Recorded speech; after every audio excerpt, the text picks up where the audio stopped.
नमस्कार, मैं छत्तीसगढ़ अखबार से सुनील कुमार। हमारे इस रूबरू कार्यक्रम में जो कि विधायकों से आपकी मुलाकात करवाने का है, खासकर छत्तीसगढ़ के विधायकों से, क्योंकि 6 महीने बाद राज्य में चुनाव होने जा रहा है। 4.5 साल हो चुके हैं। हर विधायक को काम करने का पर्याप्त मौका मिल चुका है।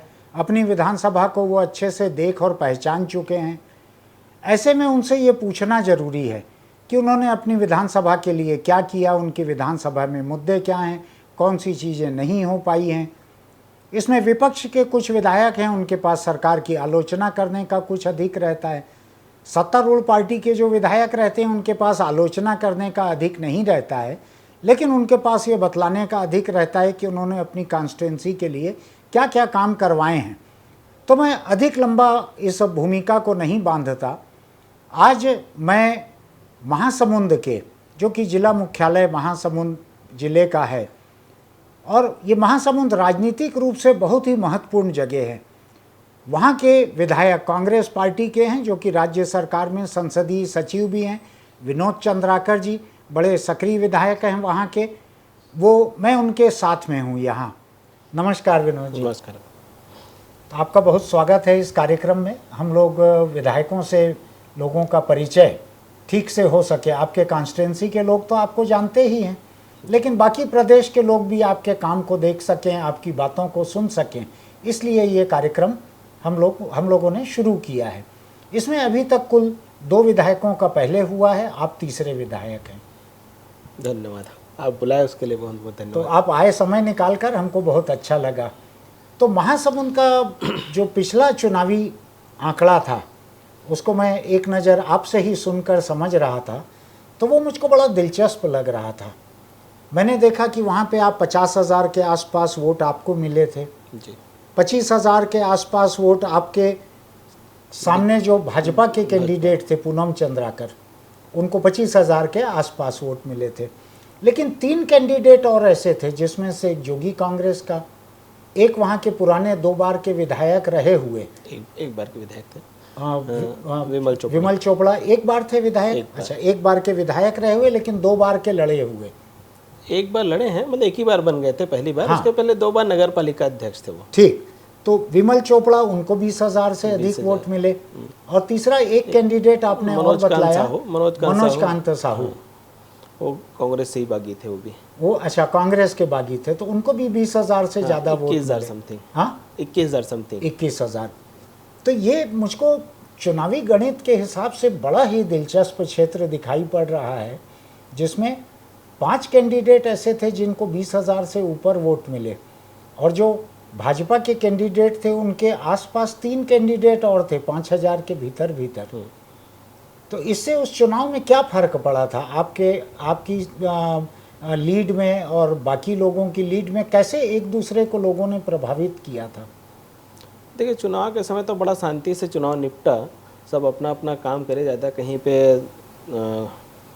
कुछ घटना ऐसा नहीं घटा कि आपस में एकदम ज़्यादा हो, क्योंकि रस ज़्यादा था, सब अपने अपने काम में लगे हुए थे। अब कहा जाए तो भाजपा वैसे वहाँ महासमुंद में कमज़ोर है शुरू से। जातिगत आंकड़े के हिसाब से मनोज कांत साहू जी खड़े हो गए निर्दलीय, उनको 21,000 वोट पड़ गया। फिर जोगी कांग्रेस से फिर हमारा SC वोट वो खिसक गया, उनको पड़ गया लगभग 23,000 वोट। फिर चोपड़ा जी पहले विधायक थे, तो उनका उसके पहले 2 बार वो नगर पालिका अध्यक्ष भी रहे। अब नगर पालिका अध्यक्ष मतलब 35-40,000 वोट लगभग है, तो उसमें भी उनका दखल रहा है और सक्रिय भी रहे उस टाइम। तो फर्क तो पड़ा है। तो सब अपने अपने हिसाब से करे। और कांग्रेस का वहाँ एक्चुअल में महासमुंद कांग्रेस का गढ़ ही है।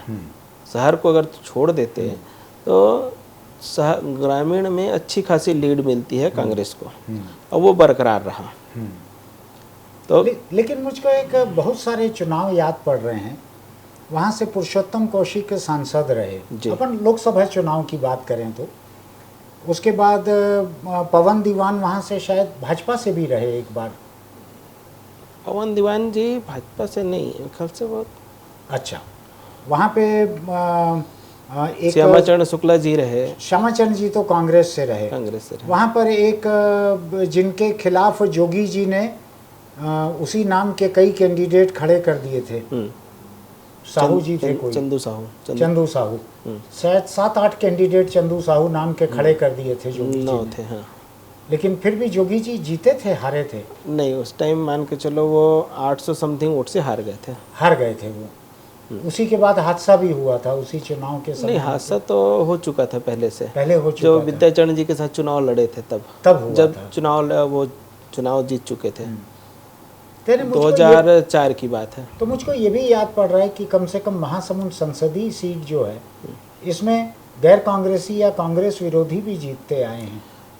विधानसभा की अगर बात करें तो विधानसभा में लंबे टाइम से कांग्रेस का रहा है। ठीक। अग्नि चंद्राकर 3 बार रहे, ठीक।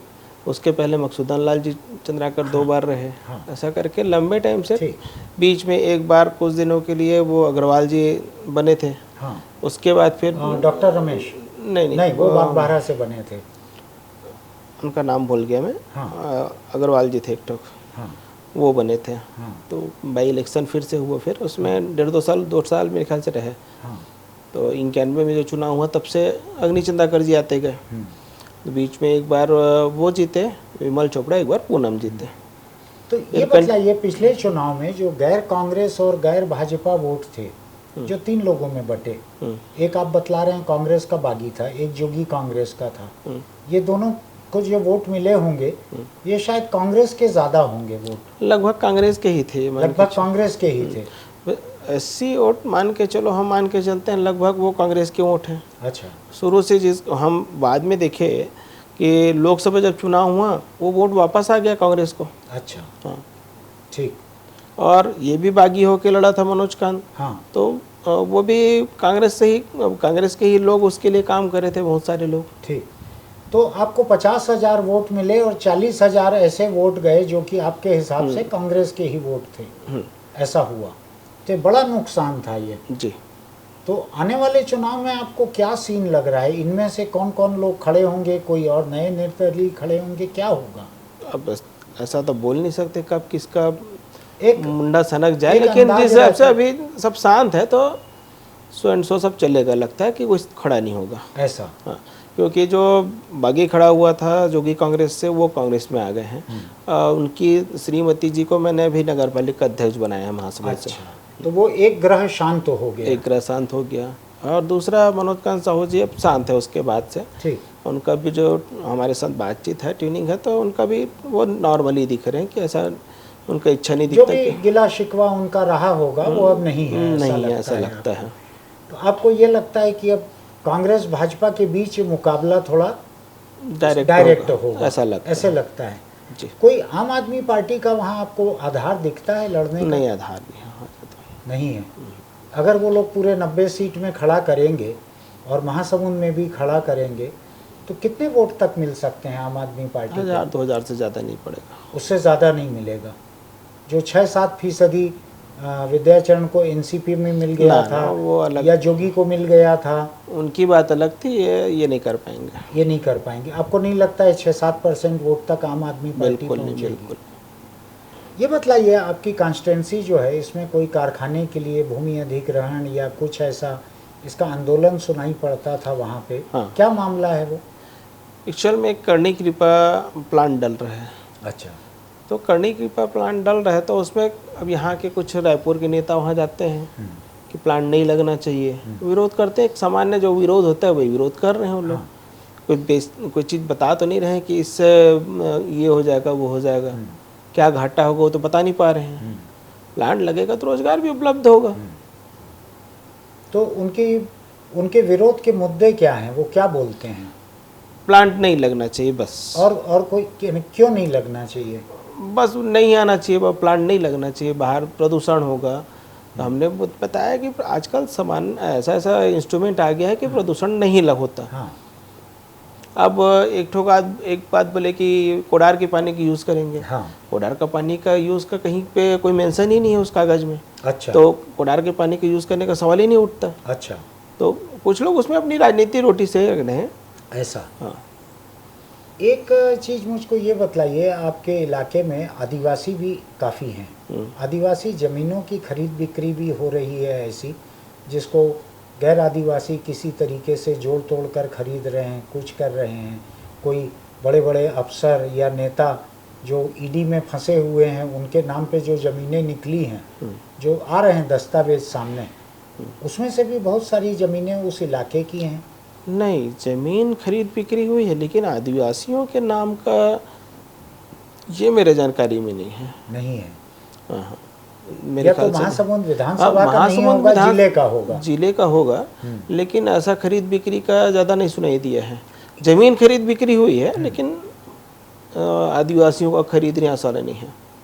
बाकी ज़मीन खरीदी बिक्री तो कहीं भी होती है, वो तो कोई रहता है। रुकने की चीज़ नहीं है। हाँ। लेकिन आदिवासी ज़मीन को गैर आदिवासी खरीदे हों, ऐसा याद नहीं पड़ता है। नहीं, ऐसा कुछ मुद्दा भी नहीं बना, ना ऐसा कुछ सुनने में आता है वो।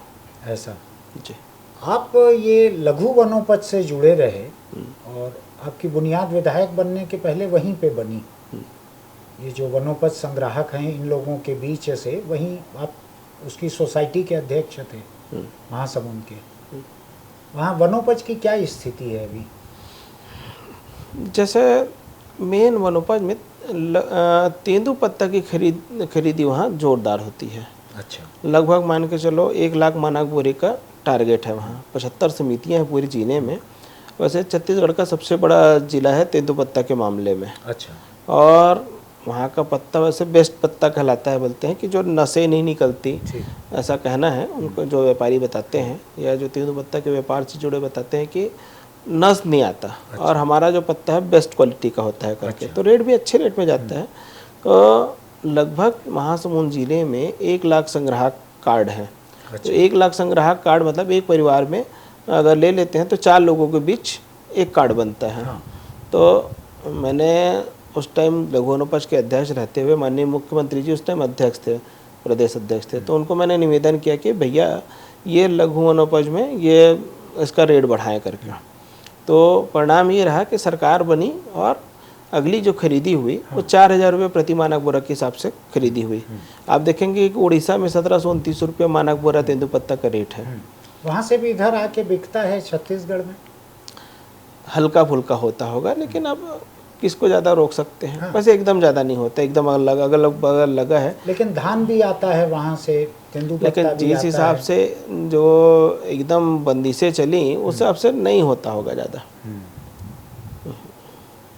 धान का मुझको याद है, महंत जी केंद्रीय कृषि राज्य मंत्री थे और छत्तीसगढ़ को, रमन सिंह मुख्यमंत्री थे, छत्तीसगढ़ को सबसे ज़्यादा राइस प्रोडक्शन इंक्रीज, धान पैदावार में सबसे ज़्यादा बढ़ोतरी का राष्ट्रीय पुरस्कार मिला था छत्तीसगढ़ को। तो इतनी ज़्यादा बढ़ोतरी हुई थी कि उतना ज़मीन पे मुमकिन नहीं था। खुद एग्रीकल्चर के लोग बतलाते थे कि ये धान की उपज नहीं हुई है, लेकिन चूंकि जितना धान बिका है मंडियों में उसको यहीं का उपज मान लिया गया है। तो उसमें बहुत सारा उड़ीसा से, इधर महाराष्ट्र से, इधर मध्य प्रदेश से आया हुआ है, क्योंकि यहाँ रेट ज़्यादा था, वहाँ रेट कम था। तो ऐसा तेंदुपत्ता में भी कुछ होता था क्या आपके? नहीं लगता मेरे को, नहीं लगता है ऐसा, क्योंकि वो पता चल जाता है। अगर कोई वास्तविक मानक बोरा और मानक बोरा में जो लिस्ट दिखता है उससे समझ में आ जाता है कि किसी बोरे में ज़्यादा भरा है क्या, और वो स्थिति नहीं दिखती। अच्छा। कहीं ना कहीं वो अगर 2 नंबर में पत्ता ले रहा है तो बेचेगा भी, रखेगा भी तो गोडाउन में ही। वास्तविक मानक बोरा से पता चल जाता है कि इसका वास्तविक मानक बोरा ज़्यादा बता रहा है, गड्डी ज़्यादा बता रहा है, मतलब इसमें धांधली हुई है करके। वो स्थिति मेरे को नहीं दिखती ऐसा। हाँ, हम जब सॉर्ट आउट करते हैं, देखते हैं, तो वो अंतर नहीं दिखता। तो मेरे को नहीं लगता कि तेंदुपत्ता का कोई अवैध व्यापार हो रहा है या बाहर से आ रहा हो। अगर लेगा भी तो क्या करेगा, वो दिखाएगा ना, वो तो कहीं ना कहीं वो वहीं से रखेगा, उसी गोडाउन में रखेगा, बाहर तो रख ही नहीं सकता। तो वास्तविक बोरा का जो गिनती होता है उसमें पता चल जाता है, वो एक नज़र में आपको समझ में आ जाएगा। आप उस लाइन में गएंगे ना तो वास्तविक बोरा लिखे रहेगा, उसी समझ में आ जाता है कि इसमें अवैध व्यापार हुआ है करके। ये बतलाइए, आप संसदीय सचिव भी हैं 2 बड़े बड़े विभाग के, एक स्वास्थ्य और एक पंचायत ग्रामीण विकास, इनके संसदीय सचिव को क्या काम करने मिलता है विभागों में? खैर ये परंपरा है सर, अब काम तो कुछ है नहीं, मान के चलो। हाँ, यही मेरा भी तजुर्बा है। ये एक परंपरा है और ये परंपरा को निर्वहन कर रहे हैं। विधानसभा में कुछ जवाब अगर देने जवाब में देने मदद के लिए नहीं, रहता है? उसमें जो हाई कोर्ट को पिछले समय नोटिस जो जारी हुआ उसने न जवाब दे सकते हैं, और उसमें एक ये है कि हम पूछ भी नहीं कुछ भी सकते। नहीं सकते। एक तरफ हम सरकार के अंग बन गए और उसका जवाब देने का अधिकार भी नहीं है, तो ये है। तो आपके विभाग की जब चर्चा होती है तो आप साइलेंट हो जाते हैं, तो सुनते रहते हैं। सुनते भर रहते हैं, यानी न बोल सकते न कुछ वो सवाल पूछ सकते। हाँ, ऐसी स्थिति है इसमें। ये बड़ी विचित्र स्थिति है हाई कोर्ट के ऑर्डर से। हाँ, और ये पिटीशन फाइल हुई थी वहाँ की संसदीय सचिव सरकारी काम में दखल दे रहे हैं, उनका अधिकार क्षेत्र नहीं है ऐसा। तो ये एक व्यापक आदेश हुआ था सभी संसदीय सचिवों के बारे में, जी जी, पिछले कार्यकाल में हुआ था। पिछले कार्यकाल में हुआ था। एक बात ये बतलाइए कि अगला चुनाव कुल 6 महीने दूर है और शायद आज से कितना 100 दिन के बाद हाँ। आचार संहिता लग लग जाएगी। जाएगी। अब काम तो जितना होना था करीब करीब हो चुका होगा, जो आप करवा सकते होंगे, जो नहीं करवा सके हैं। मेडिकल कॉलेज जैसे वहाँ खुलने की घोषणा हो गई थी, उसके स्थापना का काम भी शायद शुरू हो गया था। कहाँ तक पहुँचा है मेडिकल कॉलेज का काम? एक समय तो रायपुर से ही चल रहा था ऑफिस उसका। नहीं, मेडिकल कॉलेज का पिछला सत्र शुरू हो गया और इस सत्र का भी हमको परमिशन मिल गया 125 बच्चों का। ऐसा? हाँ, पढ़ाई शुरू हो चुकी है वहाँ, स्टाफ अगर है पढ़ाने पूरे वाला? कंप्लीट।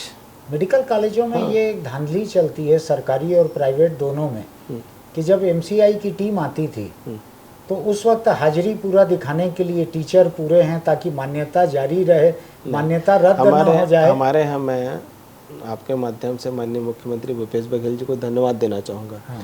जब मैंने पहले बार, जब मेरे को पता चला कि हेड काउंटिंग के लिए टीम आ सकती है करके, तो मैंने माननीय मुख्यमंत्री जी को निवेदन किया कि कभी भी टीम आ सकती है, मेरे को डॉक्टर चाहिए करके। तो मेरे को याद है कि पहला आदेश मेरे को रात को 1:30 बजे के आसपास मेरे को फ़ोन आया कि सर ऑर्डर हो गया है, कल से हमारे लगभग जितने डॉक्टर चाहिए रहते हैं वो आ गए हैं करके, उनका ऑर्डर निकल गया है करके। अच्छा। और सही में 3 दिन के बाद इंस्पेक्शन के लिए जब आ गए, तो हालांकि पहली बार में कुछ ना कुछ तो त्रुटि रहती है। तो मेन त्रुटि उसमें ये निकला पहले बार में कि जो डॉक्टरी भाषा में क्या बोलते हैं, वो जो बॉडी को जो प्रैक्टिकल करते हैं बच्चे ना, डेड बॉडी, वो बॉडी रखे ही नहीं थे, माइनर चूक थी। उसके कारण हमको उस टाइम एप्लीकेशन नहीं मिला। ओहो। फिर जी, फिर एक डेड बॉडी की कमी से रुक गया, मान्यता रुक गई जी। पहले साल नहीं मिली, 1 साल लेट हो गया जी। यानी आप ये देखिए कि कोई जिंदा व्यक्ति 1 साल लेट कर दे तो वो तो समझ में आता है, एक डेड बॉडी ने न होने की वजह से 1 साल लेट कर दिया। उसके बाद मैंने जब दूसरी बार जब डीन चेंज हो गया, तो उसके बाद फिर वो मेरे को एक निगम मैडम आई हैं, डीन है अभी, वो बताई कि सर बॉडी एक मिल रहा है लेकिन हमारे पास पैसा नहीं है। तो खरीद के लाना था? हाँ, खरीद के लाना था। तो मैंने कहा कितने का आता है, तो एक जो भी वो NGO वगैरह का नाम दी, तो मैं उनसे बात किया और उनको मैं अपने अकाउंट से, मेरे पर्सनल अकाउंट से पैसे ट्रांसफ़र किए और वो बॉडी मंगवाया। अच्छा। हाँ, उसके बाद आपको और पैसा लगा? 25,000 लगा। अच्छा, कहाँ से आई है? वो कोई NGO था। नहीं, छत्तीसगढ़ की ही थी। अब मेरे को याद नहीं है सर, वो मेरा PA ही बात करते गया, मेरे खाते से ट्रांसफ़र हुआ। अच्छा। तो वो वही लोग नंबर दिए और वही लोग बताए कि हाँ है करके। तो मैंने पेमेंट किया था। उसके बाद माननीय मुख्यमंत्री जी को फिर मैंने आग्रह किया कि फिर टीम आने वाली है सर, मेरे को डॉक्टर दीजिए करके।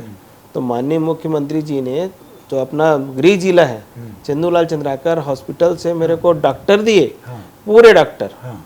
और तीसरे चौथे दिन आना है ऐसा था। मैंने जैसे ऑर्डर निकला, मैं कलेक्टर साहब से बात किया कि ये लोग को जल्दी बुलवाइए आप। तो उनका कहना था कि हम कहाँ रहेंगे, तो वो टीम तो कभी भी 7 बजे आ जाएगी, कभी भी आ जाएगी। हमने कहा भैया आप यहाँ शिफ्ट होइए। मैंने एक होटल है वहाँ आकाशिया होटल में, वो डॉक्टरों को जितने डॉक्टर आए थे वो उनको रुकवाया। अच्छा। उनका पूरा रूम का किराया दिया हूँ मैं और खाने का पैसा दिया हूँ मैं। अच्छा। मेरा 85,000 का बिल वो पेमेंट मैं किया हूँ मैं उस विजिट के लिए जो डॉक्टर इकट्ठे हुए। हाँ, हेड काउंटिंग जो जिसके लिए आप बात कर रहे हैं ना, हेड काउंटिंग में अगर थोड़ा सा भी चूकते नहीं हो पाते तो मान के चलो को हमको मान्यता नहीं मिलती। नहीं मिलती। तो हमने उसका पेमेंट भी कराया है और मैं अपने जेब से किया मैं। अच्छा जी। तो कुछ तो वो डॉक्टरों के पहुंच जाने से, उनकी मेहनत से डेड बॉडी मिल गई उस वजह से, और कुछ आप ये जितने रत्न पहनते हैं इनके असर से मान्यता हो गई। तो ठीक है। ये क्या क्या रत्न पहनते हैं आप? मैं पहचानता नहीं हूँ। ये नीलम है, हाँ ये हीरा है, हाँ ये पन्ना है। हाँ, ये पन्ना पहचानता हूँ मैं। जी। और इस हाथ में? सेम है। अच्छा, ये दोनों हाथ की उसी उंगली में वही है। हाँ जी। तो ये चुनाव के पहले से आप पहने हुए थे? हाँ, मेरे को पहले लंबा टाइम हो गया। चुनाव में असर हुआ इसका, ऐसे लगता है? देखिए, अब ना मानो तो पत्थर, मानो तो भगवान। ठीक। एक विश्वास है। हाँ हाँ, नहीं अच्छी बात है, विश्वास आपको बहुत आपका अगर मदद विल करता पावर बढ़ता है तो क्या जाता है। नहीं, कुछ नहीं जाता, अपने हाथ में ही है वो। कहीं पानी में डालने तो कोई बोल नहीं रहा है कि पानी में डाल दो इसको। लेकिन अच्छा है, मैं पहला इंटरव्यू कर रहा हूँ जो 4 और 3 7 8 अंगूठी पहने हुए हैं आप। तो एक तो मेडिकल कॉलेज का ये बड़ा इंटरेस्टिंग आपसे पता लगा कि डेड बॉडी के कारण पहले साल रुक गया, अगले साल खरीदना पड़ा। ये मुझको ये डेड बॉडी खरीदने से मिलती है नहीं पता था। मेरे पिताजी गुजरे तो वो पहले से बोल के गए थे हम लोगों को कि मेरा शरीर मेडिकल कॉलेज को दे देना। तो वो गुजरे, हम लोगों ने सीधा मेडिकल कॉलेज को दे दिया। फिर बहुत दिन बाद मुझको याद आया अचानक, मैं यहाँ बैठा था कि हम प्रेस से निकलते हैं और यहीं पर मेडिकल कॉलेज है आधा किलोमीटर पे। तो वहीं पे होंगे, किसी प्रयोगशाला में, लैब में होंगे ऐसा। तो मुझको बड़ा राहत भी लगी कि भले वो टुकड़े टुकड़े में होंगे वहाँ पे, वो तो बच्चे अपना पढ़ने के लिए करते ही होंगे टुकड़े, लेकिन कम से कम वो मेरे इतने पास हैं, मैं उनके इतने पास हूँ। मेरे ख्याल से आप आगे के सालों के लिए लोगों को मोटिवेट भी कर सकते हैं कि लोग तैयार रहें देने के लिए। जी। अभी बढ़ते चल रहा है हौसला, लोगों का बढ़ रहा है। कर रहे हैं। वैसे तो कई लोग अभी घोषणा कर ही चुके हैं। तो वो नेत्रदान है, शरीर दान है। पहले तो नेत्रदान अच्छे से बहुत चल रहा था। अब शरीर दान कर रहे हैं। शरीर दान है, अंग दान की अगर जिंदा रहने की गुंजाइश नहीं है तो परिवार करता है अंग दान, रक्तदान, ऐसा बहुत लोग करते हैं। अच्छा है आपके यहाँ, अगर आपके मोटिवेशन से आने वाले सालों के पहले ये तैयारी रहेगी तो आगे जाके जो परिवार आज देहदान करता है बाद में अंगदान को भी तैयार होता है। वो धीरे धीरे उस लाइन पे चलते हैं लोग। जी। इस विधानसभा चुनाव में मुद्दे क्या रहेंगे? अब जिस हिसाब से सर, महासमुंद में एक तो धान का इलाका है, धान सर्वाधिक होता है। इस टाइम महासमुंद जिला में सर्वाधिक धान छत्तीसगढ़ का हुआ है। तो लोगों का जो कर्जा माफ़ हुआ कि उनको 9,000 रुपये प्रति क्विंटल प्रति एकड़ बोनस मिला। फिर उसके बाद फिर अभी घोषणा हो गया है कि 20 क्विंटल खरीदेंगे और लगभग 28 रुपये में खरीदेंगे। और मेरे तो किसान जितना धान इस साल खरीदा गया है छत्तीसगढ़ के इतिहास में कभी नहीं 160 लाख मीट्रिक टन इतना कभी क्रॉस नहीं हुआ था। पहले तो 2018 तक तो मान के चलो 55 हज़ार के भीतर मीट्रिक टन था। अब वो सीधा लगभग डबल हो गया। हालांकि वो रकबा भी बढ़ा हुआ है। हाँ। पहले 22 लाख हेक्टेयर में हुआ करता था, आज 32 लाख हेक्टेयर में। धान का दाम इतना मिल रहा है तो लोग बो रहे हैं, नहीं तो पहले खाली छोड़ देते थे। हाँ, अब मेरे यहाँ आप मानोगे नहीं, मेरे महासमुंद विधानसभा में जितने भी गांव जाता हूँ मैं पूछता हूँ आपके यहाँ कितना एकड़ बच गया है भर्री भाटा करके। बोलते नहीं, भर्री भाटा सब ठीक हो गया। यही मैं देख रहा हूँ तो दाम अगर अच्छा मिलता है तो वो लोग खेती करने लगे। जैसे मेरे ही गाँव बता रहा हूँ, अच्छे दाव लोग छोड़ दिए थे खेती किसानी, अब वापस खेती किसानी के और आगे हो लोग। आपके इलाके में कमर्शियल प्लांटेशन भी तो होता है ना बहुत, सागौन का, इसका कि केवल डिपार्टमेंटल है, केवल सरकारी है, प्राइवेट नहीं है। नहीं, लोगों ने जमीनें लेकिन सैकड़ों एकड़ खरीदी थी वहाँ पर। हमारे तरफ नहीं है सर, वो आगे बागबारा वगैरह में कुछ है। यानी जिले में, मैं तो महासमुंद जिले का बोल रहा हूँ। हाँ, हमारे तरफ प्लांटेशन वगैरह नहीं हुआ है। तो एक तो मुद्दा ये धान का है और धान का हो गया तो ये आपके पक्ष में किसान लोग खुश हो गए।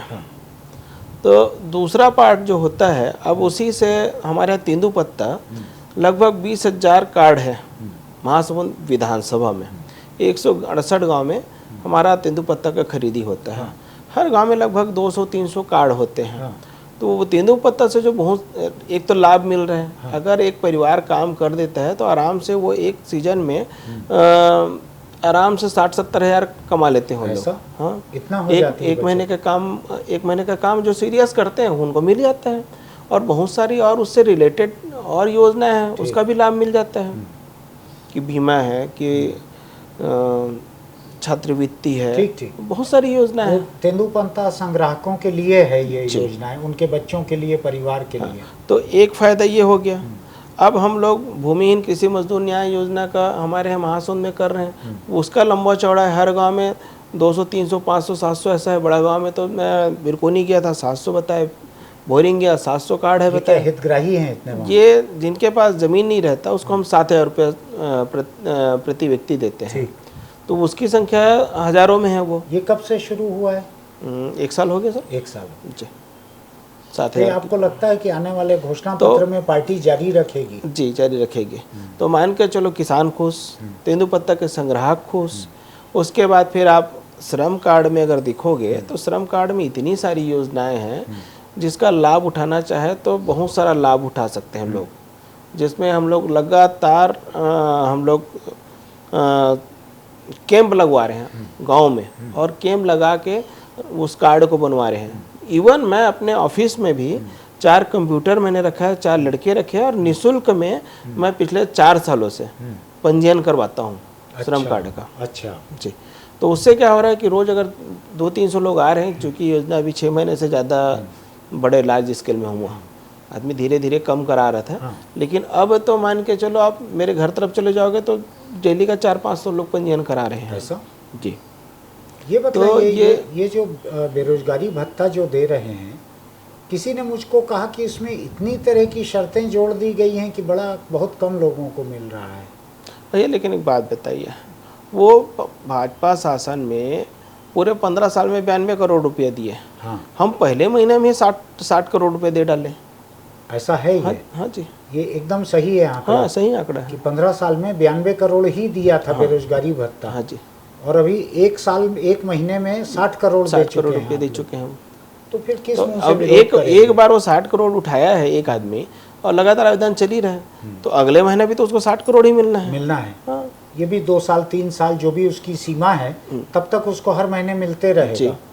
यानी 60 इस महीने मिला है तो अगले महीने 60 से ऊपर ही रहेगा। 60 ही हाँ, बढ़ सकता है। नए लोग भी जुड़ सकते हैं। ये है जो नहीं करा पाए हैं पहले महीने, वो भी जुड़ सकते हैं। तो ये तो कुल मिला के भाजपा सरकार के समय से काफी आगे बढ़ जाएगा। बहुत आगे बढ़ गए हम तो। ऐसा? वो पूरे 15 साल में 90 करोड़ दिए थे। अच्छा, ये दिलचस्प आंकड़े हैं आपके। जी। यानी आरोप लगेगा सरकार पे कि आपने मुश्किल कर दिया है बेरोजगारी भत्ता पाना, तो ये आंकड़े हैं कि तुम्हारे समय इतना खर्च हुआ था। ठीक है, अच्छा पॉइंट है आपका ये। और कौन सी चीज़ें हैं जिसको कांग्रेस को फायदा मिलेगा चुनाव में वहाँ? महासंघ देखिए, बड़े बड़े जो मुद्दे थे हमारे यहाँ वो लगभग कंप्लीट हो गए। किसान खुश हो गए, तेंदुपत्ता संग्राहक खुश हो गए, बेरोजगार खुश हो गए। बच्चों के लिए मैं आपने बता देता हूँ, जैसे हमने मेडिकल कॉलेज खुलवा लिया, एग्रीकल्चर कॉलेज खुल गया महासोंद में। फिर चिरको एक ठो कॉलेज है, उसमें हमने 10 करोड़ का महाविद्यालय खोल दिया। पॉलिटेक्निक कॉलेज है, गर्ल्स के लिए वो कर्मा कॉलेज है। ये इस 5 साल का है? कर्मा कॉलेज पहले का हो गया था, बाकी सब मेरे इसी साल का है ना। अभी नया वो हो गया है कि 100 बिस्तर का बालिका और बालक पिछड़ा वर्ग के लिए हॉस्टल खुलना है, वो भी खुल गया। आदिवासी एससी के बच्चों के लिए वो भी हॉस्टल खुलने का बजट में जुड़ गया, घोषणा कर दिया माननीय मुख्यमंत्री जी। अब महासमुंद में एक और सड़क की मांग थी, बड़ी सड़क की मांग थी, वो महासमुंद से तुमगांव सकरा था। तो वो मान के चलो, अभी माननीय मुख्यमंत्री जी घोषणा करके चले गए। भेंट मुलाकात में हमने मांग किया तो उन्होंने घोषणा कर दिया। एक और डीपीआर तैयार हो रहा है महासमुंद से लभरा रोड। ये 2 रोड था जो लगभग इस सत्र में बनना शुरू हो जाएगा अक्टूबर नवंबर में, क्योंकि डीपीआर वगैरह सब तैयार हो गया, टेंडर लग जाएगा। एक बड़ी समस्या थी हमारे यहाँ, अभी बड़ा समस्या बन के तैयार हो रहा था कि बेलसोंडा में आरओबी का, अच्छा, ओवरब्रिज का, तो उसके लिए टेंडर 15 दिन पहले बुलाया गया था। 15 दिन पहले टेंडर था।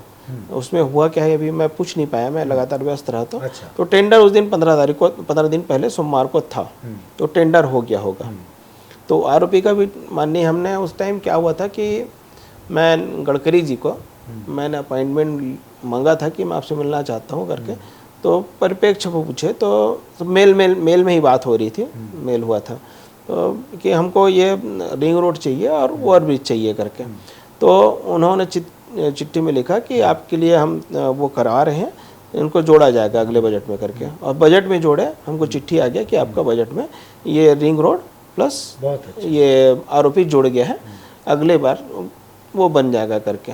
ये बताइए आत्मानंद स्कूल की क्या स्थिति है आपके यहाँ? महासमुंद में सर, मैंने एक तो पहले हमको मिली गया ब्लॉक में, महासमुंद में, तो बड़ी बिल्डिंग है वो, 75 लाख की बिल्डिंग बनी नया, और उसके साथ साथ हमने और पूरी नई बनी है कि पहले से थी? नई बनी, पूरी नई बनी है जी। अच्छा। और हमने डीएमएफ से भी और मांग आते गया तो डीएमएफ से और बनवाया और अपग्रेड कराया, स्मार्ट क्लास बनाया। तो एक तो महासमुंद में है। उसके बाद भेंट मुलाकात में माननीय मुख्यमंत्री जब महासमुंद आए तो मैंने निवेदन किया कि मेरे को एक तुमगांव में भी दीजिए नगर पंचायत में, और एक पटेवा है, पटेवा में भी मेरे स्वामी, पटेवा में भी एक ठोक स्वामी आत्मानंद स्कूल मांगा मैंने, तो उसका भी इस साल इस सत्र से शुरू हो गया। अच्छा जी। और एक ठोक हमको महासमुंद में स्वामी आत्मानंद कॉलेज मिल गया, हिंदी में, जो जिस स्कूल में मैं पढ़ के निकला हूँ उस स्कूल को स्वामी आत्मानंद उत्कृष्ट हिंदी मीडियम स्कूल घोषित कर दिया। अच्छा, तो आत्मानंद नाम से हिंदी भी है, अंग्रेजी भी है, अंग्रेजी 3 हो गया, और हिंदी का 1 हो गया, और एक कॉलेज हो गया। अब मुझको एक बात बतलाइए कि ये जहाँ बेहतर इमारत है स्कूल की पहले से, जैसे मैं रायपुर में जिस स्कूल में पढ़ता था उसकी बिल्डिंग ठीक ठाक थी, मैदान था, उसको आत्मानंद स्कूल बना दिए हैं। यहाँ पे बहुत सारी जगहों पे बनाए हैं। जो अच्छी हिंदी स्कूलें थी उनको आत्मानंद अंग्रेजी स्कूल बना दिए। तो हिंदी बच्चों के हाथ से तो एक स्कूल निकल गई बहुत सारी जगहों पे, जहाँ नई बनी होगी अलग बात है। तो हिंदी बच्चों के हाथ से एक स्कूल निकल गई जो बेहतर थी, जिसका ढांचा अच्छा था, उसको अंग्रेजी आत्मानंद बना दिया गया। अब आपको क्या लगता है कितने फीसदी बच्चे जो हैं आत्मानंद में हैं और कितने फीसदी गैर आत्मानंद हिंदी स्कूलों में, कितना होगा अनुपात? देखिए, स्वामी आत्मानंद का आप क्रेज़ देखेंगे, मैं आपको बता रहा हूँ, जब विधायक बना उस टाइम लोगों का ये रिकमेंडेशन आता था कि हमारे बच्चे को सेंट्रल स्कूल में एडमिशन करा दो करके। नवोदय का भी बोलते थे, लेकिन अब वो खत्म हो गया। अब हमारे पास पिछले साल से ये बात आती है कि स्वामी आत्मानंद में भर्ती करा दो हमारे बच्चे को करके। तो उसका क्रेज़ तो बढ़ा ही है ना। और उत्कृष्ट करना चाह रहे हैं, अच्छा दे रहे हैं सुविधा या अच्छा बनाना चाह रहे हैं, तो कहीं ना कहीं तो बलिदानी देनी पड़ेगी। और हिंदी मीडियम के स्कूल आसपास में बहुत हैं कि उनको अगर मान लो एक स्कूल में कर रहे तो, जैसे हमारे यहाँ हुआ था, सुबह टाइम हम हिंदी क्लास के बच्चों को पढ़ाते थे और दोपहर में इंग्लिश मीडियम के बच्चों को पढ़ा लेते थे। अच्छा, तो ऐसा चला। तो वो आत्मानंद भी था और बिना आत्मानंद वाला भी था जी, दोनों तरह का एक कैंपस में चल रहा था। ऐसे ही चला। उसका नया बिल्डिंग बनाया, नया बिल्डिंग में हमने इंग्लिश को शिफ्ट कर दिया। मैं ये समझना चाह रहा हूँ कि कितने फीसदी बच्चे जो हैं वो आत्मानंद जा पा रहे हैं? अब जो देखिए, बाहर में जो बड़े महंगे स्कूल इंग्लिश मीडियम स्कूल में जा रहे हैं, सरकारी स्कूलों में जो अभी हिंदी में रह गए हैं और जो आत्मानंद में, इनका अनुपात कितना होगा, कुछ अंदाज है आपको? नहीं, अब देखिए, अभी तो अब एक क्लास में 50 से ज़्यादा लेना नहीं है, तो अभी क्या बताएं। और इसका बृहद होगा जिस दिन सभी में इंग्लिश मीडियम अगर कर देंगे तो उसका फिर असर अलग होगा। हाँ, अभी मेरा जो अंदाज है वो ये है कि 5% बच्चे आत्मानंद स्कूलों में हैं, 95% बच्चे बाकी सरकारी स्कूलों मान लेते हैं, ऐसा अंदाज है, मान लेते हैं। लेकिन डीएमएफ का पैसा ज़्यादा आत्मानंद स्कूलों पे ही खर्च हो रहा है। हाँ, लेकिन कहीं ना कहीं अब देखिए, हर माँ बाप आपने कहा कि हर माँ बाप किसी न किसी को तो देना पड़ेगा, हर कहीं अच्छा करने के लिए कहीं तो एक आध जगह करना ही पड़ेगा, और उनको कहीं भगा नहीं रहे हैं, कहीं ना कहीं तो शिफ्ट कर रहे हैं। अगर कहीं ऐसी बात है तो शिफ्ट भी किया। लेकिन उन बच्चों के माँ बाप के मन में ये नहीं लगता कि हमारे बच्चों की स्कूल इतनी खराब हालत में है और ये स्कूलें जो हैं एकदम चकाचक? क्यों भाई, अभी तो हमारी सरकार ने 2400 करोड़ रुपया स्कूल मरम्मत के लिए लाया है। 2400 करोड़ रुपया जैसे मेरे महासमुंद में आपको बता देता हूँ, हिंदी मीडियम के स्कूल के लिए मैंने 10 हिंदी मीडियम के स्कूलों को बड़ी बिल्डिंग बनवाया, वो भी 75-80 लाख रुपए का, बनते ही 1 साल के अंदर बनवाया था मैं कल परसों रायपुर के एक बड़े अखबार की रिपोर्ट देख रहा था, बड़ी सी रिपोर्ट छपी है कई तस्वीरों के साथ, कौन से ज़िले की है मुझको याद नहीं है, कि स्कूलों की हालत कितनी ख़राब है, बैठ नहीं पा रहे हैं बच्चे, एक एक कमरे में 5 क्लास चल रही है। कल परसों ही है, बड़ी सी रिपोर्ट है, इतनी बड़ी तस्वीरें हैं उसमें 2-3 पूरा, और बड़ा अखबार है यहाँ का, कोई ऐसा गैर जिम्मेदारी से छापा होगा मुझको नहीं लगता है। तो ये कहीं आपके सामने नहीं आया कि जो बच्चों के माँ बाप हैं उनके मन में कोई रंज हो कि हमारे बच्चों हमारे पास जितने खराब है, जितने मांग आते जा रहे हैं सर, मैं बताया ना अभी 2400 करोड़ रुपए का स्कूल मरम्मत के लिए हमने पैसा पास कराया है। हाँ। 1000 करोड़ का पहले रखे थे, अब वो 2400 करोड़ रुपए का स्वीकृत हो चुका है। और आप मानोगे नहीं, जितने स्कूल थे उसका सबका मरम्मत खुद करवाने जा रहे हैं माननीय मुख्यमंत्री जी। और इस टाइम तो ये था कि पहले पंचायतों को रिपेयरिंग के लिए जाता था, आता निर्माण हो गया कि रिपेयरिंग हो गया, अब डायरेक्ट क्या कर दिए हैं, एजेंसी चेंज कर दी है, आप RES PWD वगैरह दे दिए हैं, आप हमको तुरंत काम करके दो, ठिका करो, क्योंकि पंचायत में पैसा ये लोग रख लेते हैं, काम करते नहीं हैं, तो इसको तुरंत हमको कराना है सत्र से पहले। तो इस टाइम क्या हुआ कि सत्र लगने से पहले सब स्कूल लगभग मरम्मत की स्थिति में। बताइए आपके यहाँ जल जीवन मिशन का कोई काम है क्या? लगभग 180 गाँव में पानी टंकी बना है जी। लेकिन मुझको जो पता लगा है, मुझको अभी सांसद जो हैं सुनील सोनी जी, वो बतला के गए कि जल जीवन मिशन की नेशनल कमेटी में है ये सांसद होने के नाते, और वहाँ जो आंकड़े रखे गए उसमें जो सबसे खराब परफॉर्मेंस वाले राज्य हैं, सबसे खराब, कई राज्यों ने 2024 तक का लक्ष्य जो है अभी पूरा कर लिया है, कई राज्यों ने। छत्तीसगढ़ जो है वो अभी खींच तान के बहुत 23% पे पहुंचा है लक्ष्य के, 23%। मुझको राज्य के राजधानी का भी मालूम है कि यहाँ कुछ भ्रष्टाचार वगैरह की वजह से अफसर को बदला गया, बाद में उन्होंने कई अफसरों को, इंजीनियरों को सस्पेंड किया, आलोक कटियार आए, उसके बाद उन्होंने जांच करके कई लोगों को भ्रष्टाचार के आरोप में सस्पेंड किया। तो जल जीवन मिशन का काम जो है उसमें 2 शिकायतें मुझको मिली है, आपको मिली है कि नहीं पता नहीं वहाँ पे। एक ये है कि उसमें बहुत व्यापक भ्रष्टाचार हुआ, बहुत ज़्यादा। दूसरा ये पता लगा है कि जल जीवन मिशन का लक्ष्य ही पूरा नहीं हो रहा है, अभी 23%, 26% इतना ही लक्ष्य पूरा हुआ है। कई राज्य पूरा कर चुके हैं, ख़त्म कर चुके हैं। देखिए, इसमें लगातार हम लोग भी मॉनिटरिंग कर रहे हैं और सरकार भी लगातार मॉनिटरिंग कर रही है। अगर कोई, मैं तो लगातार मॉनिटरिंग करते रहा, 8-10 ठेकेदार लोगों को सस्पेंड करा दिया कि मेरे को अगर ये काम शुरू नहीं करोगे तो आप ठेका निरस्त करिए करके। हम चाह रहे हैं कि हर हाल में काम कंप्लीट हो।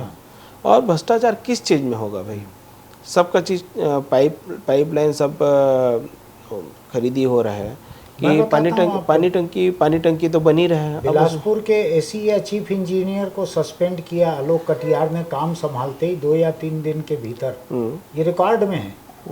वहीं से समाचार जारी हुआ कि इनको सस्पेंड किया गया है भ्रष्टाचार के आरोप में। भारत सरकार बहुत ही नाराज है छत्तीसगढ़ से कि सबसे खराब यहाँ परफॉर्मेंस है जल जीवन मिशन। देखिए, जो काम नहीं करेगा उसको तो भुगतना पड़ेगा ही। अगर सस्पेंड हुआ है तो मतलब वो उसके जो गलत किया है तो उसको कर रही है ना सरकार, तो उसके लिए एक्शन ले रही है ना, उसको बख्श तो नहीं रही है। नहीं, मैं उस योजना का हमारे यहाँ का हाल जानना चाह रहा हूँ। हमारे यहाँ मान के चलो 180 ग्राम पंचायतों में पानी टंकी निर्माण का काम चल रहा है। बहुत सारे पंचायत में काम चालू हो चुका है, या मतलब पानी चालू हो गया है। और अभी रूटिंग में चल रहा है। ये बतलाइए मुझको, जो बहुत सारे भ्रष्टाचार के मामले सुनाई पड़ते हैं, कोयला का भ्रष्टाचार हुआ, दारू का भ्रष्टाचार हुआ, खबरें आती है, ईडी की खबरें आती है, आपके यहाँ महासमुंद के कई लोगों के नाम हैं उसमें कि ये लोग उसमें शामिल थे, महासमुंद इलाके में सैकड़ों करोड़ की ज़मीनें खरीदे हैं, ऐसा ईडी बोलती है, मुझको नहीं मालूम है, ऐसा ईडी बोलती है। ये सब चीज़ें सत्तारूढ़ पार्टी के, आपकी पार्टी के खिलाफ नहीं जाएगा चुनाव में कि इतना भ्रष्टाचार हुआ तुम्हारी पार्टी के रहते हुए? देखिए, ये तो भाजपा पार्टी है, वो मान के चलो अपने एजेंसियों का दुरुपयोग कर रही है। और ये लोग तो मान के चलो इनके यहाँ जो भाजपा में चला गया वो मान के चलो धुल के निकल गया, धुल के dry cleaning centre, dry cleaning centre हो गया है। कि वो लोग पहले उनको ईडी की छापा पड़ती है, उसके बाद फिर वो भाजपा में शामिल हो जाते हैं, मामला दब जाता है। क्योंकि यहाँ माननीय मुख्यमंत्री जी बेहतर काम कर रहे हैं। आज सर्वे में इतना अच्छा आ रहा है, माननीय मुख्यमंत्री जी को अगर पूरे देश में 3 बार 1 नंबर का मुख्यमंत्री का दर्जा प्राप्त हो रहा है, तो निश्चित रूप से अच्छा काम कर रहे होंगे। और क्षेत्र में भी जाओ तो आपको देखने को मिल जाएगा कि माननीय मुख्यमंत्री जी का जो ग्लैमर है ना, उनका जो जलवा है अभी भारी ऊपर है। आज वो अपने दम में पुनः सरकार बनाने की स्थिति में है। और नहीं, मैं केवल ये जानना तो चाह देखिए रहा ये लोग क्या कर रहे हैं, दुरुपयोग कर रहे हैं और फोकट और बता भी तो नहीं रहे हैं। अगर वो बोलते हैं किसी का बोलते हैं कि इनका हमने जब्त किया, अरे कौन सा संपत्ति जब्त किया वो भी तो बता दो, लगा दो ताला लगा दो, तभी तो जाने। बोलते हैं लेकिन बताते कुछ नहीं। लेकिन आपके यहाँ महासमुंद का जैसे कांग्रेस नेता, आप चाहें तो मैं नाम भी बतला सकता हूँ आपको भी पता है, वो कांग्रेस से भी जुड़ा हुआ है, ईडी के छापे में भी है, जेल में भी है। उसके परिवार के नाम की रजिस्ट्री जारी की है ईडी ने, कोर्ट में दी है कि इसके परिवार के इतने लोगों के नाम पे 100 करोड़ 150 करोड़ रुपए की ज़मीनें खरीदी गई है। ये लिखा हुआ रजिस्ट्री है, कागज़ है, ये ईडी ने पेश किया है कोर्ट में। ये आड़े नहीं आएगा वहाँ कांग्रेस पार्टी के कि इतना व्यापक भ्रष्टाचार? लोकल लोग भी तो जानते हैं ना कि इसकी क्षमता कितनी खरीदने की है। क्या 150 करोड़ का खरीदने की क्षमता है क्या उनकी? तो ये मुद्दा आएगा नहीं सामने। वो तो बता नहीं रहे ना, बता नहीं रहे कि कौन सी संपत्ति है। सब बता रहे हैं, कोर्ट में पूरा लिस्ट दी है उन्होंने रजिस्ट्री। अब इधर तो हमको तो किसी को पता, हमारे जैसे आदमी को पता नहीं है, तो आम जनता को क्या पता। हाँ, लेकिन अब ये लोग बोलते बस है कि हमने जब्त किया। अरे कौन सी जमीन को जब्त किया हो? ये तो ऐसा है कि अब विनोद तिवारी के यहाँ जाते हैं, वो किराए के मकान में रहते हैं, पहले का जो दुकान खरीदी किया उसको लेके बोल देते हैं कि बंद करो। अरे भाई 7 साल, चलो ये इस 4 साल में खरीदी किया रहता तो बात अलग थी। जो रमन सिंह के समय का है। अगर मैं भी जमीन खरीदा हूँ, अगर मैं जिस जमीन को खरीदा हूँ आज मेरे को बोलेगे कहाँ से लाए, तो जमीन तो कब जमाने से मैं खरीदा हूँ।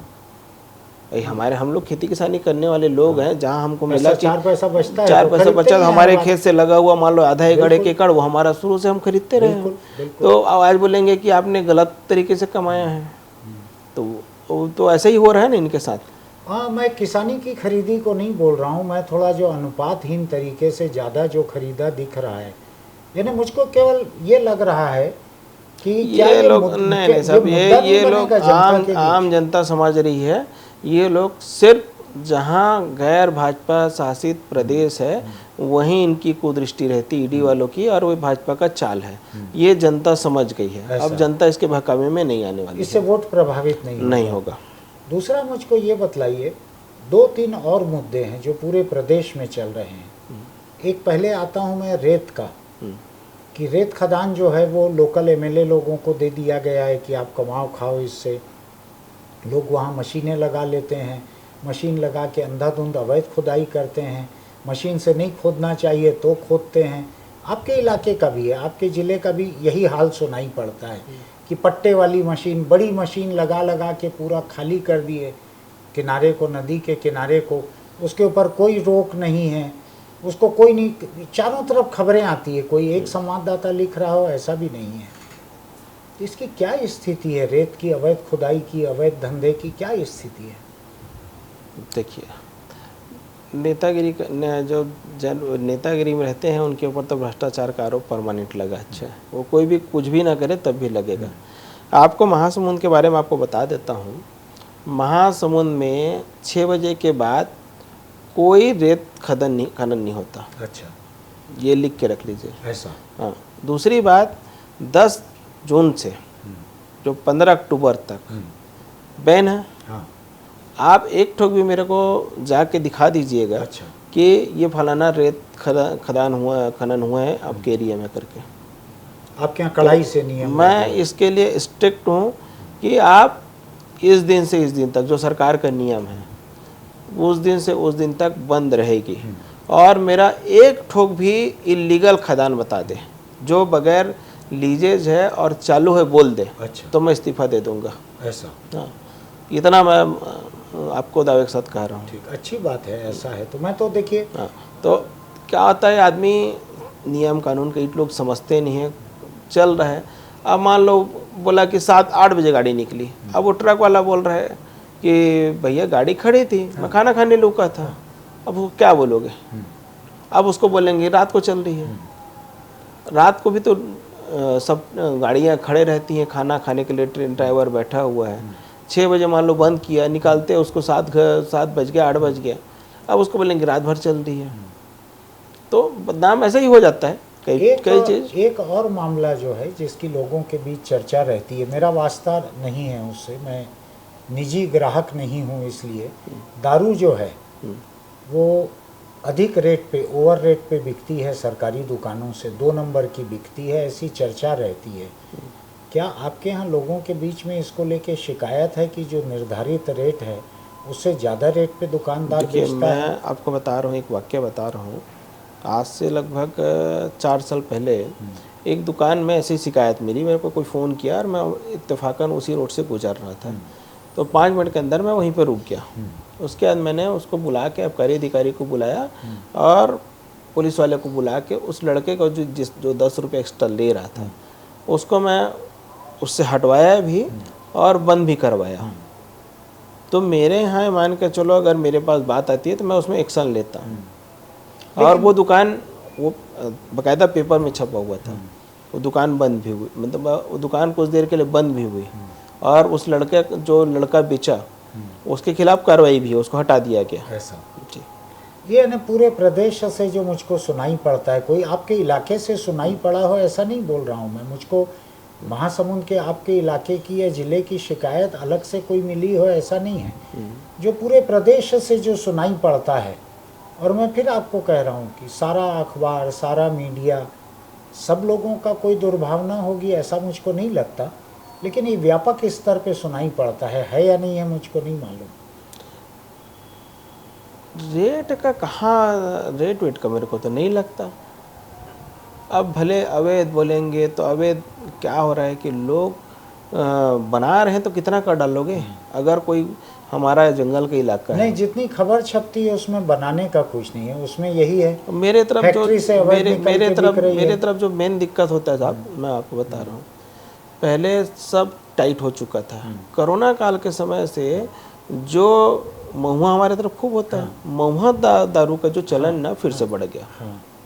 यानी जब दुकानें बंद रही उस टाइम से फिर से शुरू हो गया। और उसको कितना भी कर लो, कितना नियम बना लो, कानून बना लो, गांव वाले भी इतने स्ट्रिक्ट रहते हैं, तो ये लोग सुधरने वाले नहीं हैं। और उसके ऊपर लगातार कार्रवाई करो, एक दिन पकड़ो, दूसरे दिन 2-4 दिन अंदर हुए फिर वो बनाना शुरू कर देते हैं। इवन गांव में बात हो जाती है कि हमारा पेट रोजी चल रहा है, आपको क्या तकलीफ है? जैसे अभी आपके बाहर बैठे हैं, उनकी बात है, उनके गांव में बिकता है, वो खुद त्रस्त है, वो दारू नहीं पीता, दारू के सख्त खिलाफ है। मैं खुद दारू नहीं पीता, मैं दारू छुड़वाने की दवाई देता हूँ और मैं दारू के सख्त खिलाफ हूँ। अच्छा, तो कितना कर लोगे? ऐसा रहता है कि आदमी जा रहे, पुलिस भेजोगे, आबकारी अधिकारी भेजोगे, फिर 4 दिन अंदर वो फिर शुरू कर देता है। तो दवाई कौन सी देते हैं आप छुड़वाने के लिए? मेरे भी कई ठोक दोस्त पीने वाले हैं। एक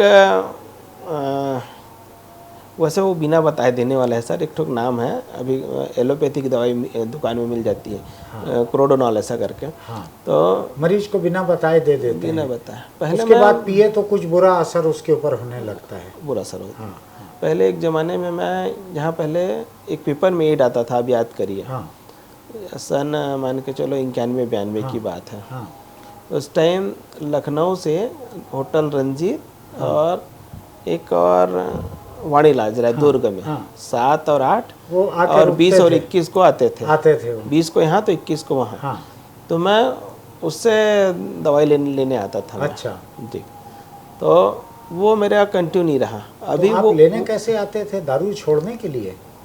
छुड़वाने के लिए, दूसरों के लिए? अच्छा। उसके बाद क्या हुआ कि एलोपैथिक दवाई भी उसकी आनी शुरू हो गई है। अच्छा। उसको अगर खाना में मिला के दे दो तो मान के चलो वो पिएगा तो उसको खराब लगेगा, पहाड़ उल्टी होगी, कुछ भी उल्टी होगा, बुखार होगा, सिर में दर्द होगा, उल्टा रिएक्शन होता है। तो धीरे धीरे उसके मन में आ जाता है मैं पीता हूँ तो मेरे को ठीक नहीं लगता करके धीरे से वो छोड़ देता है। तो आप ऐसा कुछ लोगों को देते हैं दवाई? हाँ, मैं अभी तक मान के चलो 10-12 लोगों को छुड़वा चुका हूँ। ऐसा बड़ी अच्छी और छुड़वाने के साथ साथ अभी भी मैं दवाई परमानेंट मेरे घर में रहता है। तो कवासी लखमा जी तो खुश नहीं रहते होंगे कि रेवेन्यू घटा रहे हो मेरा? देखिए ये सामाजिक बुराई है, ये शराब वराब का लत जो लत रहता है गंदा होते जा रहा है। आजकल तो मैं नाखुश इस बात से रहता हूँ कि आजकल तो दारू के साथ साथ ऐसी ऐसी दवाइयाँ आ गई हैं जो बच्चे वो इंजेक्ट कर रहे हैं पूरा या पंजाब सूंघ इसी रहे में हैं। खत्म हो गया। हाँ, तो सूंघ रहे हैं तो मान के चलो देश का भविष्य क्या होगा समझ में नहीं आता। तो दुख तो होता है। मैं तो अधिकारियों को स्पष्ट इस लाइन में बात करता हूँ कि ये नशीली दवाई तो कहीं दिखे मत तैयार करके। मैं डीओ से लगातार हर साल स्कूल सत्र अब भी बात किया मैं, आप निर्देशित करिए कि लगातार बच्चों का चेकिंग करते रहे और आसपास के जो पान ठेले वगैरह हैं वहाँ चेकिंग करते रहे कि कोई नशीली दवा थोड़ी बेच रहे अब ये बतलाइए मुझको, आने वाला चुनाव जो है, मैं ये तो पूछ लिया कि कांग्रेस के मुद्दे क्या रहेंगे, कांग्रेस के खिलाफ क्या रहेंगे। भाजपा का कैंडिडेट तो रहेगा ही वहाँ, और कोई रहे या ना रहे रहेगा। भाजपा पार्टी के खिलाफ आपके पास क्या मुद्दा है अगले चुनाव को लेकर? देखिए भाजपा शुरू हो बहुत गया बड़ा बात है। तो कहीं ना कहीं हम गौ माता का सेवा कर रहे हैं ना, हम तो कर रहे हैं ना।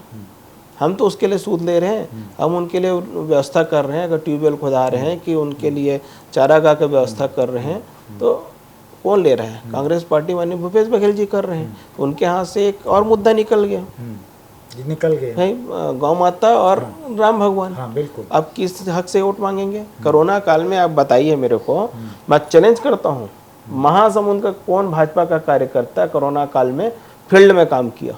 नहीं बताए।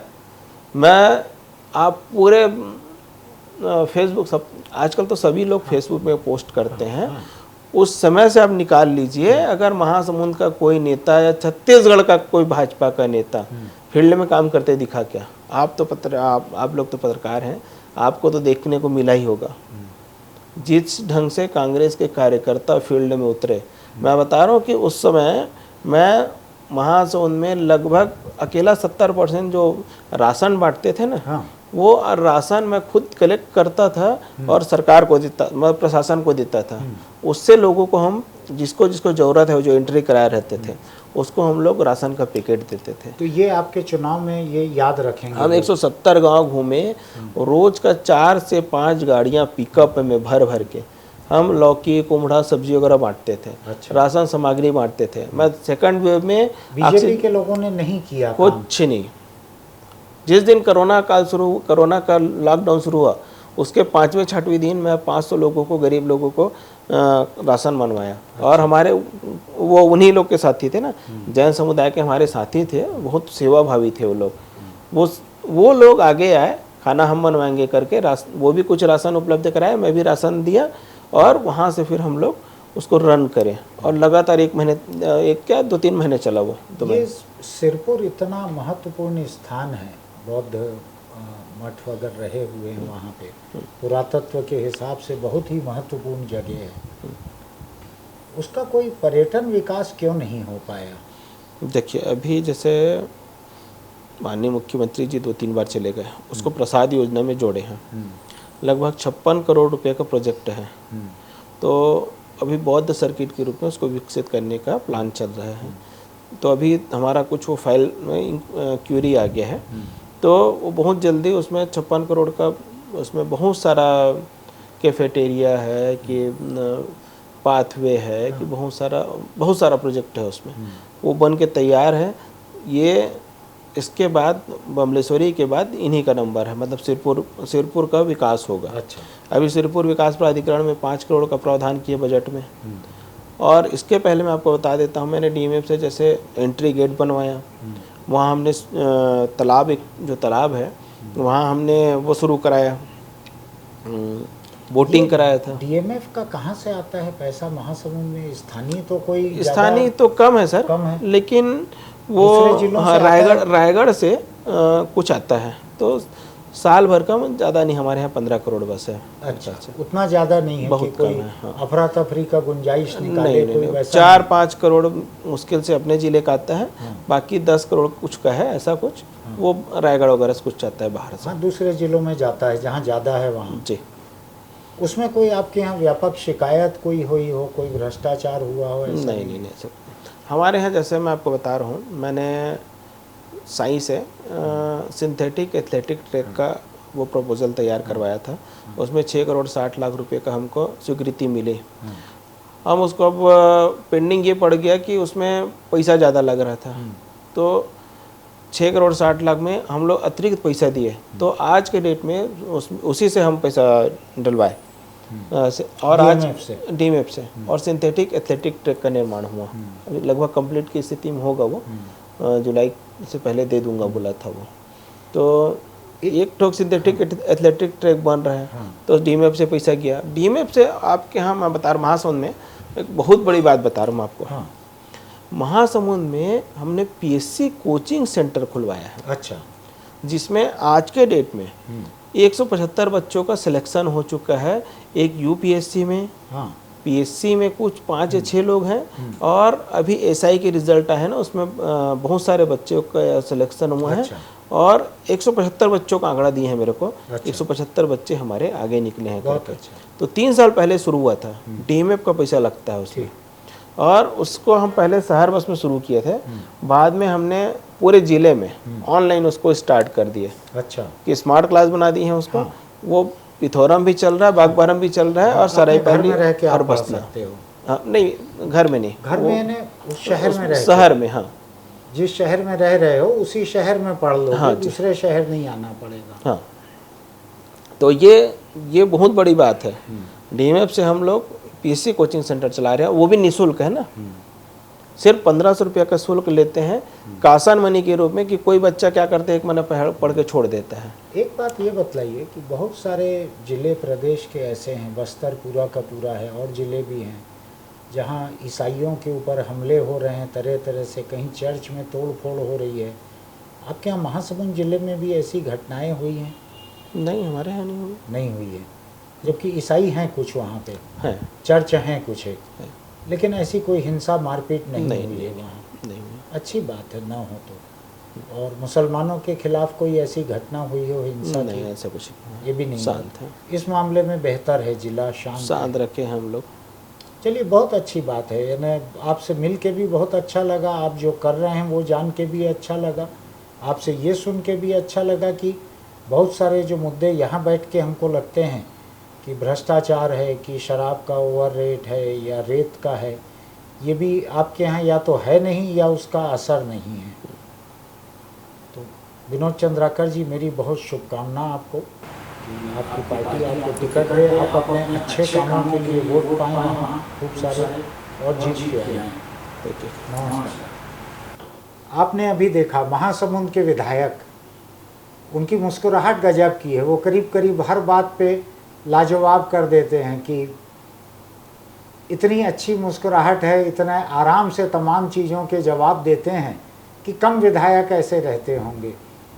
उन्होंने विधानसभा क्षेत्र के बारे में भी बताया, उन्होंने ज़िले के बारे में भी बतलाया, क्योंकि वो संसदीय सचिव भी हैं, सरकार का हिस्सा हैं, तो ज़िले के बारे में भी उनकी जानकारी है। महासमुंद विधानसभा क्षेत्र को जानने का इससे अच्छा जरिया नहीं हो सकता था। पिछले चुनाव में वो 5 बड़े कैंडिडेट के बीच से जीत के आने वाले विधायक थे। इस बार उनको उम्मीद है कि 20-20 हज़ार पाने वाले कुछ कैंडिडेट कम होंगे। देखते हैं क्या होता है। मैं आपके पास फिर किसी विधायक के रूबरू यहाँ पर मौजूद रहूँगा। तब तक के लिए नमस्कार। आपको अगर ये अच्छा लगता हो तो इसको सब्सक्राइब कीजिए, नोटिफिकेशन की बटन दबाइए। फिर मिलेंगे।